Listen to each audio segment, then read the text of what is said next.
And yeah, thank you for joining us for the launch of Suicide Awareness Month happening in September. I am Kim Willis, the Director of Communications and Mental Health Promotion here at the CMHA Windsor-Essex County Branch.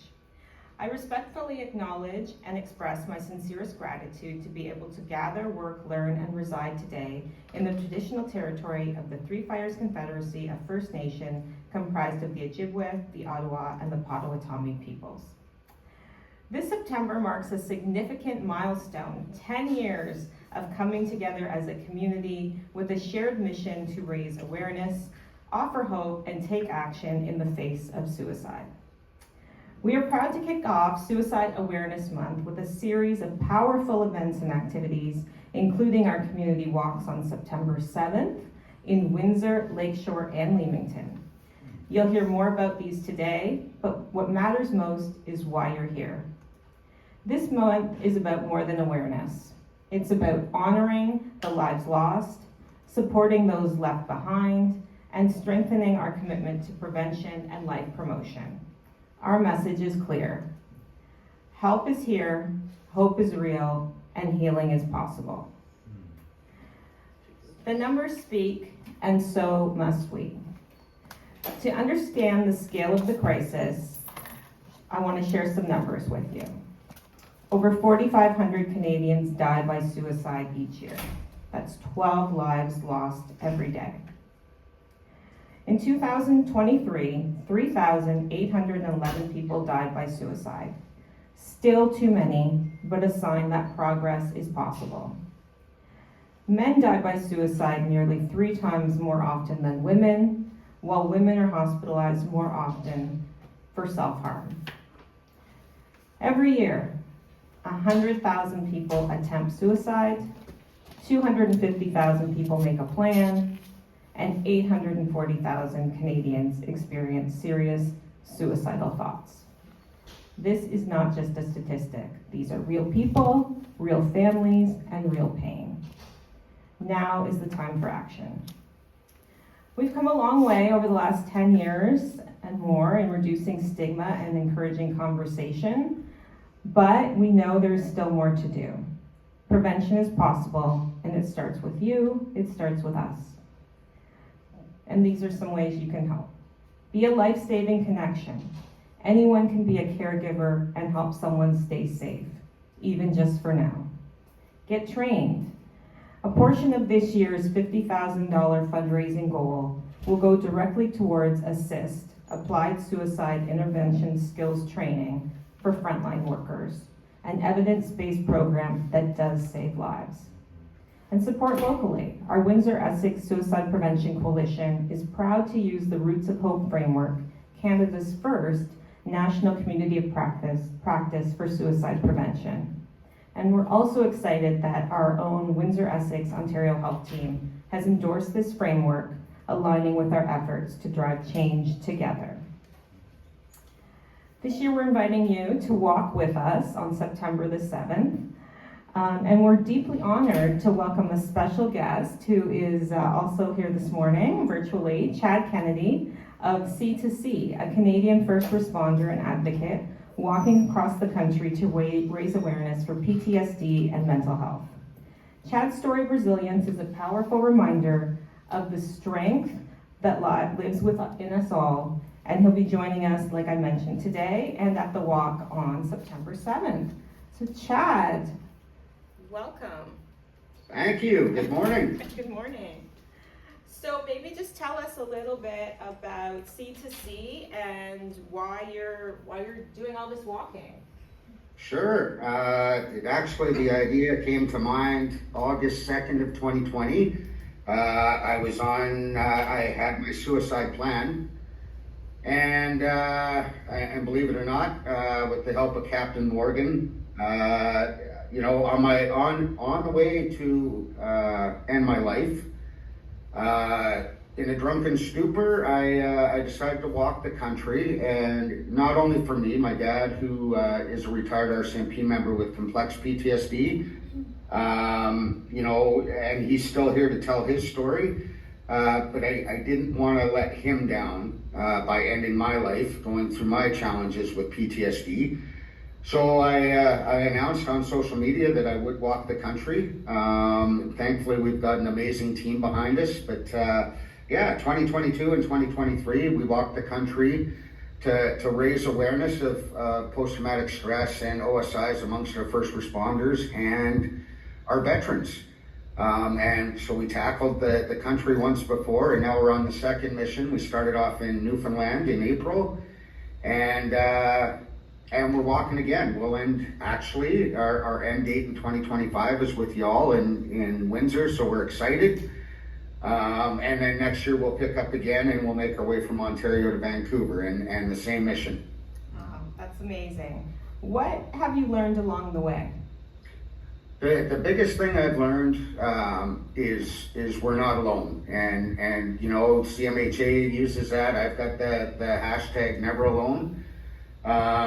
It's a lonely battle. I've met people with all types of mental health challenges, and it's not just us first responders and not just our military and our veterans. It affects everybody right around the world. So where I thought I was walking alone so nobody else had to, I'm very excited to say that I'm not alone in this journey. So that's, you know, the biggest thing is we're not alone out there. There's millions of us that are faced with mental health challenges. Absolutely. And what do you hope others learn from you? Resiliency is a big one. Reminding people there is help out there. I know how scary it is to ask for help. And really to be thankful. I'm thankful for every day I get out of bed and I get to plant my feet on this side of the dirt. So it's, you know, for someone to take a permanent solution to a temporary problem just baffles me. And so you all know, since I ended the walk in 2023 until this time, I've lost 5 people to suicide that I know. So yeah, it's, you know, let's do this together. There's always help out there, and we can make it happen. 100%. Well, thank you for your time today, and happy walking, and we will see you in a couple weeks. Yes, you will. Thank you. Thanks, Chad. And just a reminder, if you can't walk, there are other ways to show your support. You can buy a shirt, we'll talk about that shortly, donate online, and share the message that you are not alone and there is hope. Every action matters. As we continue this launch, I want to take a moment to highlight a key pillar of Suicide Awareness Month. Like I mentioned, the fundraising efforts that we're doing to support others getting this essential training. We're especially grateful to our long-standing sponsors, including Caesars Windsor, whose continued commitment has helped make Suicide Awareness Month possible year after year. I want to introduce today Susanne Tomkins, from Caesars Windsor, Manager of Public Relations and Communications, to say a few words. Suzanne.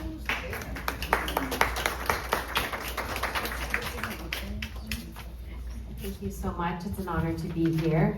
And as mentioned, we are excited to again be the sponsor of this year's Suicide Awareness Month, and to put our funds towards CMHA, because we know when we invest in you, that you are investing in our community, and those who are struggling or feel lost will have the hope and have the resources that they need. We're very fortunate to live in a community where we care for one another. And for over 30 years, that's been our mission at Caesars Windsor. We've been investing in our community. We've been using our heroes, employees have been volunteering in the community, but we've also been making donations. We've got great organizations here that do the good work, but we're really proud to be part of this caring community that we have here. So thank you again for allowing us to be the sponsor. It truly is our honor, and continue to do the good work that you do. Thank you.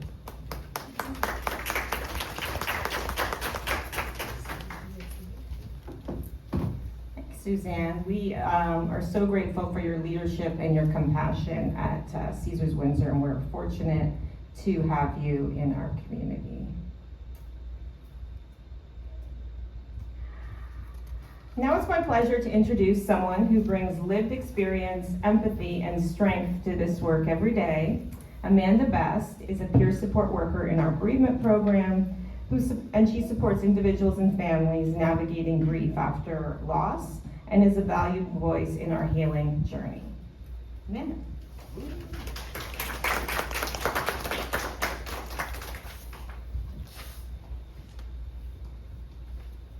Good morning, everyone. I'm a little bit taller here. Here we go. Good morning. Every year, Suicide Awareness Month gives us a chance to gather in solidarity, to remember, to reflect, and to act. I'm standing here not only as an employee of CMHA, but also as someone who has lived through the heartbreak of suicide loss. When I was 17 years old, I lost my father to suicide. It's important to me that when I speak about my dad, I speak about who he was in life and not just how he died. He was a passionate hockey player, a goalie for most of his life. He rode motorcycles, and he was also a talented musician who played the drums and sang lead vocals with a voice that reminded people of Bob Seger. Gritty, soulful, and very full of heart. He was endlessly curious and incredibly intelligent. He could answer nearly every question on Jeopardy with ease. He was creative, inventive, and had a deep love for animals. More than anything, he was thoughtful, funny, and kind. Losing him 15 years ago shattered me. There are no words to describe what happens in your body when you experience that kind of loss. It's as if time had fractured. Life moves forward, but part of you stays frozen in the time before your loved one has died. Grief after suicide is different. It's complicated. It's wrapped in questions, guilt, and stigma. I was the last known person to see my father alive. For a long time, I carried that weight quietly, but it was very hard. Like many survivors, I didn't know where to turn. I didn't know how to talk about my loss. What I didn't expect was how lonely it would be. I didn't just lose my dad, I lost my sense of community, my view of the world, my purpose, and eventually my will to carry on. Friends pulled away. People didn't know what to say or how to say it. And so many of them just said nothing at all. What I needed back then was a space where I could speak openly about my loss. A space where the word suicide wasn't met with indifference, judgment, and pain. A place where I felt like I didn't have to carry it all by myself, and where others understood my pain on a personal level. It's taken time, a great deal of self-forgiveness and radical acceptance. But today, through my role as peer support worker, bereavement groups coordinator at CMHA, I'm able to help cultivate that very space that I needed as a young griever for others. Our loss-specific bereavement groups bring together individuals who are navigating similar types of grief, whether someone has lost a child, a spouse, a friend, a partner. We offer dedicated groups that meet people where they're at in their grief journey. Among these free services is our Survivors of Suicide Loss group, which provides a space for those impacted by suicide to connect, share, and begin healing together. We also offer bereavement education seminars to assist clients and professionals to better understand what grief can look and feel like. These sessions explore topics such as common reactions to loss and the emotional weight of guilt and shame, and how to care for yourself, both physically and mentally, as you move through mourning. What I've learned through my experiencing my own loss and through my time working at CMHA is that connection and education are some of the most powerful tools that we have in the wake of suicide loss. When we create spaces for people to mourn, learn, and to share, we don't just support healing, we build hope. That's why today is so important. Our goal this month is to raise $50,000 to fund life-changing support services. Every dollar helps us reach more people who are hurting and in need of support. Every dollar helps ensure that no one has to grieve in silence and in isolation like I once had to. So please, whether you give financially, share a resource, attend a seminar, or simply check in with someone you know is struggling, be a part of this important movement. Suicide awareness isn't only about prevention, it's about postvention, what happens afterwards, and how we support those left behind after a suicide loss. Because the words, "you are not alone," can be a lifeline for those who are struggling. Please help be the reason someone is able to find community after suicide loss, the kind of community I so desperately needed when I was younger and lost my dad, Mike. Give, share, or love out loud in honor of someone you love. Help us ensure that no one has to walk through this kind of grief alone. Thank you.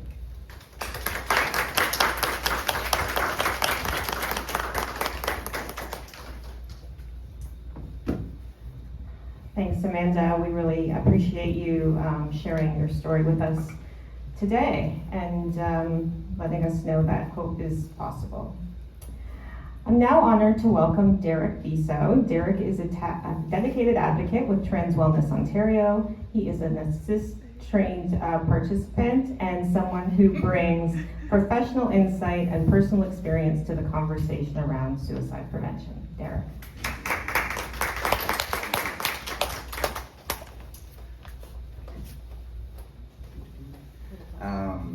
I was actually going to bring that up. Like, I did assist training and, you know, safe talk, and like how much I really do value these interventions, and like I feel more comfortable to ask someone if they're struggling with thoughts of suicide and if we can talk about it.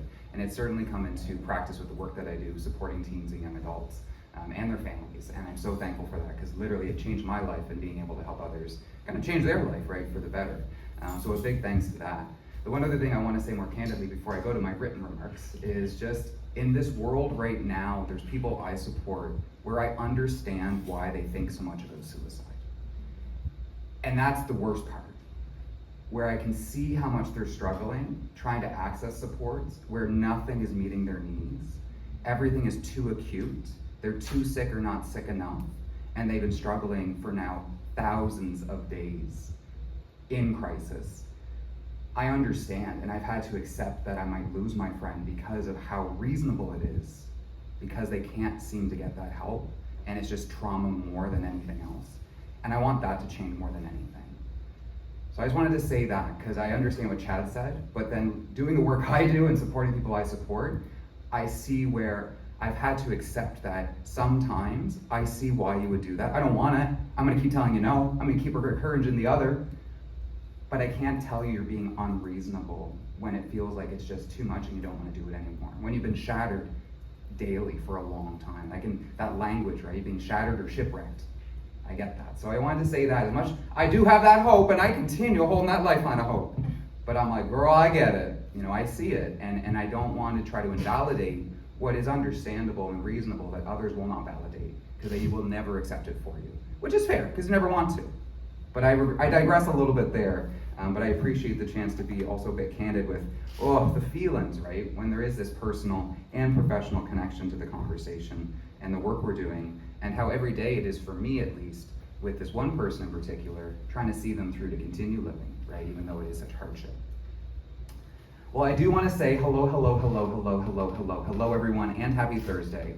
It is my pleasure to be here today. I want to give my thanks to all of you for being here today for this very important event, and to the organizers for inviting me here today and to welcome me to be part of this and to share some brief remarks. My name is Derrick Biso. I use any and all pronouns. I often say they, she, he, neo pronouns, just heavy on the she. She's a diva, right? But I do use all pronouns, so please do use all of them. I'm a resident here in Windsor. I work in the social service sector. In particular, I do support 2S LGBTQIA+, and questioning persons. A lot of them are youth, they're young adults, and their families. I am so thankful to do the work I do. It's part of what keeps me so hopeful, getting to be that meaningful change and to create those spaces and places I really needed when I was younger. And I get so much reward, from getting to create those spaces or facilitate those spaces, because I'm a part of them. And I am getting what I needed then, now. And it's helping. It's doing a lot of good. Thank goodness I have these, because I'm going to go way up with all the feelings I'm feeling. So I'm so thankful to be a part of the village here in this region, doing what we can to help and assist each other, meeting those unmet needs. I have the pleasure to help manage Trans Wellness Ontario as the Director of Education and Operations. Education and connection are so important, as well as a program facilitator for QConnect Youth Drop-In and Young Adult Mixer supported by Windsor-Essex Pride Fest, Windsor Pride Community, and the Run for Rocky Legacy Project, as well as a drop-dead gorgeous, talented diva, drag performer named Remedy, the matriarch of Windsor's premier drag house, one of the matriarchs, there's 3 of us, I can't take the title, there's 3 of us, the House of Cures. And what a healing journey that's been. I'm a member of the 2S LGBTQI+ community. I use words like gay and queer, non-binary, trans femme, gender fluid, demi-girl, flamboyant diva to describe myself. As it is also Windsor-Essex Pride Fest right now, coming up the next few days at Lansbury Park, I do want to invite you all to check it out. When you have some time, be part of it. Pride's for you, as well as for everyone else. And it's gonna be a lot of fun. I'll be there all weekend, so you can come say hi to me. I'll be at the booth on Friday, Sunday, and then Saturday I'm performing on the main stage, so I would love to see you there. I myself am a survivor of suicide. I've survived my own suicide ideation and the attempts I've taken, as well as living with the loss of friends who have died by suicide. Today, I am so very thankful to still be here. Today, I am so thankful for my recovery from deep depressions, deep and difficult depressions, often engendered by impossible situations. And now a lasting sense, a desire to live, albeit continued struggles. Today, I recognize that in moments of great challenge and disheartening conditions, I still struggle with suicide ideation and the desire to escape things. But I acknowledge also my commitment to myself to stay here, to not give up. I encourage myself to reach out for help and ask for assistance, to share my struggle with those who care about me, and not isolate myself in silence. To practice and grow my skills in living a life, living my life, and regulating myself the best I can, albeit the conditions. Moreover, though, to have this great opportunity to serve and work alongside my peers, to support each other and build a better world where living is easier no matter who you are or what constellation of intersections make up your identity. I do take this moment to call our attention to the disproportionate rates of suicide that affect marginalized communities, the way that a lack of access to the social determinants of health contributes to mental unwellness, feelings of despair and hopelessness, to recognize that poverty kills. And in Windsor-Essex, we're one of the most impoverished places in our entire country. And so that's why there's such struggle here. And that we can do so much good by addressing both the material inequalities and the social inequities of our society. That if we all got on with the world building of a better society for all, we'd all benefit from more positive mental health. All people be less likely to consider suicide. If we build a better foundation for all of us to be thrown into, we would all be better for it. I think it's important also at this time to call the villains in the world the villains that they are, to acknowledge there are bad actors in our world who hold power, considerable wealth and resources that are aligned in coalitions with each other against us. As a genderqueer person, as a femme, aligned with women, there are many working against us around the world. And that's something we have to address in this time. We've won too much. We will never go back. We will never give up our freedom. That although there is no us and them on this pale blue dot called Earth, they have fostered a fantasy that puts them in conflict with reality, with ideologies that dehumanize and ostracize and actions against us that cause harm, and this harm really hurts all of us. There are great moral wrongs being done by some of the most privileged individuals on this planet, and this is harming the collective well-being of all of us. We all deserve better than this. That better is possible, and it's through holding each other accountable to the better that we can be and the better we can do that will proceed forward to this better world. May we all do this sacred work to carry on what the generations that came before us have done for the generations that are to come after us. May we show great concern, care, respect, and dignity for one another. May we be there to come to know one another, to share and celebrate our successes, to hold close and support through difficulties. May we all choose to live, and to live well. May we all be of service throughout our lives and make it easier to live life and live life well. For anyone who is struggling, know you're not alone in your struggle. that there are people here now in this room to help you through this struggle, that you are a gift to the world, and we are here to receive the gift that is you. To not let anyone make you feel that you do not deserve to be here. I love you. And I often say, if it's out of spite, like, they're not taking it away from me, live it in spite. But hopefully you find the love where you're like, well, even if that happened, I'm still loving what I'm doing, because that's important. That's what carries me forward in a good way. I want to thank everyone for being here today once again, for receiving my remarks and welcoming me to share them. Happy Pride, everyone. A happy Suicide Awareness Month. Let's bring joy into this conversation of what's on the other side. The recovery, the hope, the community, the connection, the education that's empowering. Because knowledge is what? Power. But thank you all again. I'm getting candid once more. A lot of love from me, and I do hope this is a very successful fundraiser and that we have great engagement. I'm really looking forward to walking September 7th. So thank you all so much.